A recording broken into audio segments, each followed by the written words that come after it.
घने काई से ढौंके उस जंगल में जहां सूरज की किरणें भी पेड़ों की शाखाओं से होकर धीरे धीरे उतरती थीं, वहां हर सुबह एक मधुर गूंज सुनाई देती थी। पक्षियों की प्रार्थना। कहा जाता था यह जंगल बोलता है और उसकी आवाज पक्षियों के सुरों में छिपी होती थी। उस जंगल का नाम था निरंजन वन। वहां सैकड़ों तरह के पक्षी रहते थे। कोयल, तोता, बुलबुल और एक रहस्यमयी पक्षी नीलपंख। नीलपंख किसी ने कभी ठीक से नहीं देखा था।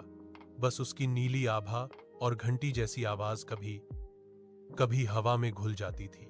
एक दिन जंगल में हलचल मच गई। सूरज नहीं निकला और सब पक्षी चुप हो गए। हवा में अजीब सी ठंडक थी और पेड़ की टहनियां मानो डर से कांप रही थीं। तभी बूढ़ा उल्लू तंत्राधिपति बोला, नीलपंख गायब हो गया है और उसके साथ जंगल की आत्मा भी। कोयल रो पड़ी, तोता घबरा गया और सारे पक्षी एक साथ जुटे।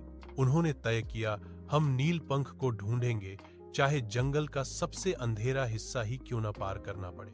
यात्रा शुरू हुई। वे गुजरे धुंध भरी घाटियों से जहां पेड़ फुसफुसाते थे, काई के झरनों से जहां आवाजें गूंजती थीं, और पहुंचे उस जगह जहां कोई नहीं जाता था, प्रतिबंधित वृक्ष के पास।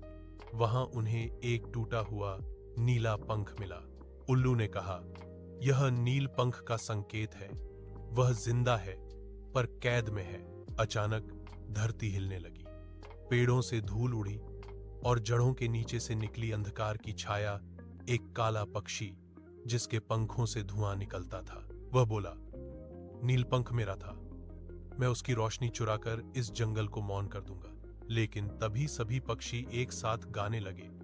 उनकी आवाजें हवा में मिलकर एक झंकार बन गई। पेड़, नदी, हवा सब उस सुर में शामिल हो